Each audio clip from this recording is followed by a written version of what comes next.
Racist officer grabs black woman's throat, unaware she's a federal agent. The terminal at BWI was a river of noise and anxiety. The 9 a.m. rush was on, a churning mass of business suits, families, and weary travelers. The air was thick with the smell of floor wax and stale Cinnabon. Every few seconds, an automated voice will cut through the din, announcing delays in a flat, emotionless tone.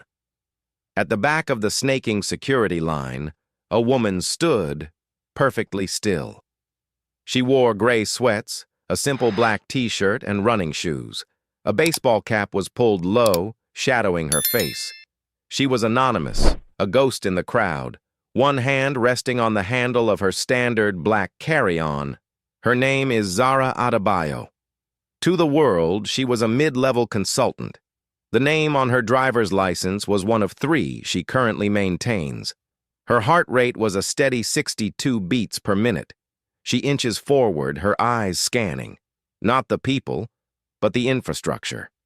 The placement of the cameras, the blind spots near the support columns, the way the security officers grouped, their postures lazy. It was her turn. She placed her bag on the belt and stepped up to the podium, handing her passport and boarding pass to the officer. His name tag reads, Miller.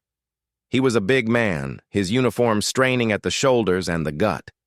He had a face that looked like it had soured years ago and never recovered.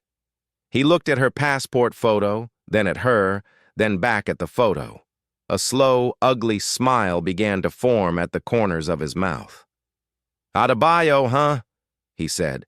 His voice was a low drawl that was just loud enough for the people behind her to hear. "That's a mouthful. Where are you from?" "From?" Zara kept her face neutral. "Baltimore," she replied. The smirk widened. "Uh-huh, sure. You just step right over there, ma'am. We're going to do a random secondary screening." He said random, like it was a joke they were both in on. Zara stepped aside, her movements fluid, betraying no frustration. She'd been in high-threat scenarios in Mogadishu and Kiev. This was not a threat. This was a Tuesday. Miller sauntered over, enjoying the audience. "You look nervous," he said, standing too close. "Got something in that bag you're not supposed to?" "It's just clothes," Zara said, her voice quiet, calm. "We'll see about that." He unzipped the bag and began pulling things out, one by one, with performative disgust. "What's your business in Miami?" "You know you people?" He left the sentence hanging. The line behind them had stalled. People were watching, some angry at the delay, some embarrassed, some filming on their phones. Zara remained still, her hands clasped loosely in front of her. She just needed him to finish his little performance so she could catch her flight. "I've given you my documents," she said, her voice still quiet, but with a new, hard edge. "My flight boards in 20 minutes. I'd appreciate it if you'd finish." That was the mistake. The neutrality, the lack of fear, it pricked his authority. He needed her to be scared. He needed her to cry or to yell. Her calm was an act of defiance he couldn't stomach. "You'll appreciate?" he repeated, his face flushing a dull, angry red. "You don't talk back to me. You don't tell me how to do my job." His hand shot out. It wasn't a push. It wasn't a shove. His thick fingers clamped around her throat. The terminal went silent. The hum of the conveyor belt, the distant announcements, all of it faded. He'd done it. In front of 30 witnesses and 5 cameras, he had put his hands on her. For a single frozen second, Zara's eyes locked on him. He was still smirking, his thumb pressing into her carotid artery. In that second, he was no longer an officer. He was a hostile. Her training didn't just kick in, it took over. Her left hand snapped up, not to pull his hand away, but to trap it against her. Her right hand formed a blade, striking the cluster of nerves at his elbow. A wet, popping sound. Miller screamed, a high-pitched, surprised sound. His grip vanished as his arm went numb. It wasn't over. Zara pivoted on her heel, using his own weight against him. His 250-pound frame was suddenly airborne onto the hard, polished floor, the air rushing out of his lungs in a pained whoosh. His taser, still on his belt, was in her hand. His handcuffs were off his belt and around his wrists. Click, click. It had taken 1.4 seconds. The entire terminal was a statue garden. Passengers' mouths were open. The other officers were frozen, hands half raised, not sure what they had just seen. Zara stood over him, her baseball cap still low. She hadn't even broken a sweat. She looked at the nearest officer, a young man with a disenchanted face. "Officer Miller is being detained for aggravated assault on a federal employee," Zara said, her voice cutting through the silence. "Call the airport supervisor and call the FBI. Tell them to run Code 19 Alpha for Agent Adebayo. Now." The blood drained from the young officer's face.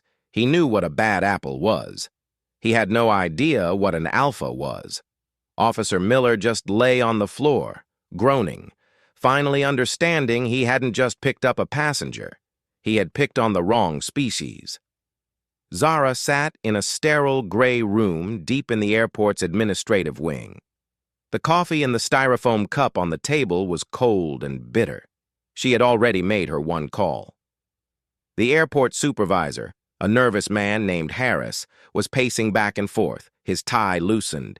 "Agent Adebayo, you have to understand, this is a catastrophe. The videos are already online. Officer Miller has been here for 12 years. He's ex-military." "I'm aware," Zara said. She hadn't moved in an hour. Her poise was more unnerving than any threat. "And during that time, he's had 18 civilian complaints filed against him." Harris stopped pacing. How could you know that?" Zara slides her phone across the table. It was unlocked. The screen shows a database that Harris had never seen. It shows Miller's file. 17 of those complaints, Zara continued, were filed by women of color. The 18th was by a man in a wheelchair. This wasn't a bad day. This was a pattern. This was harassment as a hobby. We have a process," Harris stammered. "An internal review." "Your process is broken," Zara said, her voice flat. "Your process is why I'm here." The door opened and a new man entered. He was in a crisp suit, his face set in the permanent skepticism of a high-level authority. This was the FBI's local special agent in charge. "I'm S.A.C. Johnson," he said, not offering a hand. "I just got off the phone with the director. He's not happy. He said you were on administrative leave." "I was," Zara said. "A 2-week vacation, my first in 4 years." "And you chose to do this?" Johnson said, gesturing to the door. Zara finally leans forward. The full weight of her focus landed on the two men. "Let's be clear, gentlemen, I didn't do anything. Your man, Officer Miller, put his hands on my throat in a federal building, on camera, because I asked him to do his job. He assaulted me because I was a black woman, and he assumed I was powerless. He assumed I was just another civilian he could humiliate and who would just file another complaint that you would review." She stood up. The movement was sudden, and both men instinctively took a step back. "I am an investigator for the Department of Justice Civil Rights Division. My vacation is over. My original flight is canceled. My new mission is here." She looked at S.A.C. Johnson.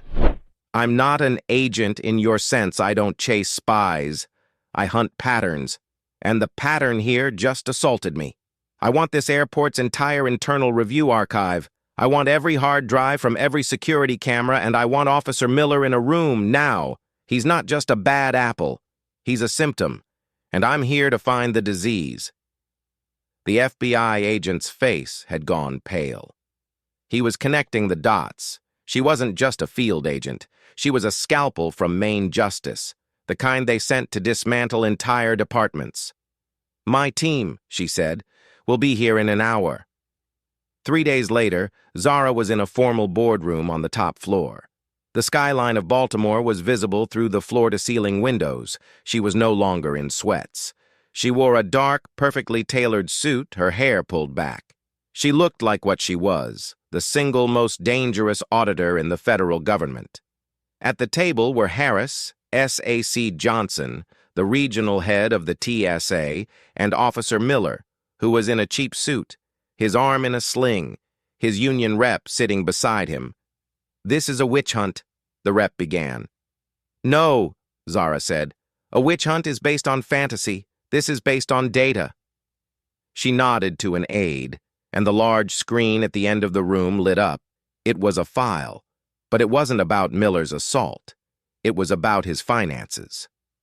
"For the past 18 months, Zara said, her voice narrating the data on the screen, Officer Miller has been receiving monthly payments from a private security firm, Aegis Tactical, a firm that, coincidentally, is bidding to take over security for this entire terminal." The union rep's smile faltered. Miller's face went white. "He wasn't just harassing passengers," Zara continued. "He was sabotaging you. He was targeting areas, the elderly, the disabled, creating high-profile viral incidents to make federal TSA look incompetent, violent, and racist. He wasn't just a bigot. He was a corporate saboteur." She clicked the remote. A new video played. It was Miller, in a bar, talking to another man. The audio was clear. "Another 2 incidents like that," Miller's voice slurred, "and the feds will be out. We'll be in. I'm telling you, you just gotta pick the right ones. The ones who look like they'll make a scene. They're perfect." The room was dead silent. S.A.C. Johnson looked at Miller with pure, cold fury. This had just gone from a civil rights violation to a federal conspiracy. "Officer Miller's racist assault was an audition," Zara said, standing. "He was trying to impress his new bosses. He grabbed my throat because he thought it would get him a raise." Miller's rep quietly closed his briefcase. He was done. S.A.C. Johnson stood and walked behind Miller, placing a hand on his shoulder. "Robert Miller," he said, "you are under arrest for wire fraud, conspiracy to defraud the United States, and aggravated assault on a federal investigator." As they led Miller away, his face a mask of disbelief, Zara turned to the remaining, trembling executives. "My investigation is complete," she said, "but the director's is just beginning. Your bad apple was a rot in the foundation. He used your own institutional bias as a weapon against you. You didn't see a pattern because you didn't want big, you just saw passengers you didn't worth." She picked up her briefcase. "Expect a full federal audit by Monday. Good day, gentlemen." She walked out of the boardroom, past the stunned executives, and took the elevator down. She walked out into the terminal, which was just as busy as before. She got in line for her new flight.